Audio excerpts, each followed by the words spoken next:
President Barack Obama conceded Wednesday he did poorly in a debate last week that fueled a comeback by his rival in the race for the White House.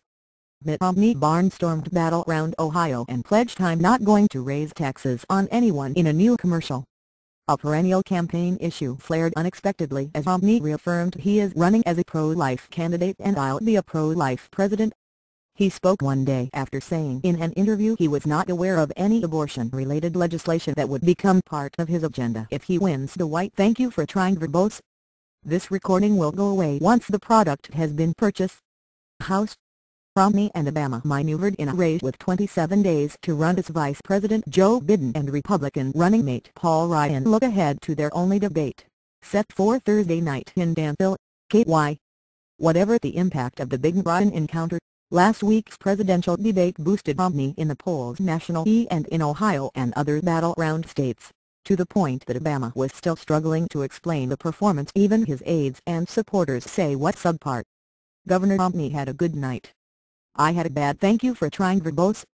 This recording will go away once the product has been purchased. Night. It's not the first time I've had a bad night, Obama said in an ABC interview. Asked if it was possible he had handed the election to Romney, the president replied, What's important is the fundamentals of what this race is about haven't changed, he said. You know, Governor Romney went to a lot of trouble to try to hide what his positions are, he said, referring to abortion as an example.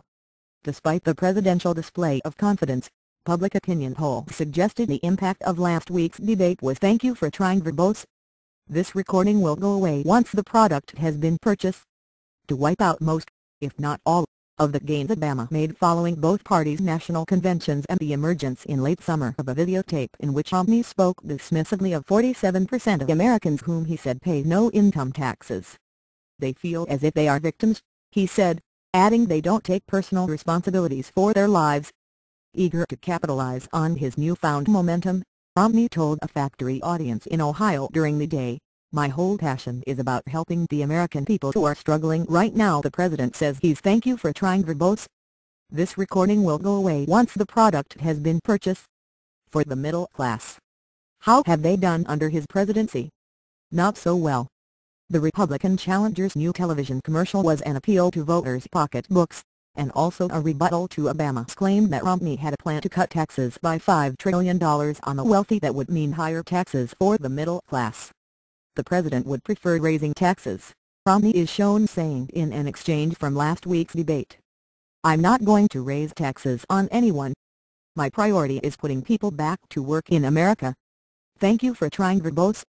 This recording will go away once the product has been purchased. Unemployment and the economy have been the dominant issues in the race for the presidency, and while Romney gained from the debate, last week's drop in the jobless rate to 7.8% gave Obama a new talking point for the Democratic claim that his policies are helping the country recover. However slowly, from the worst recession in decades.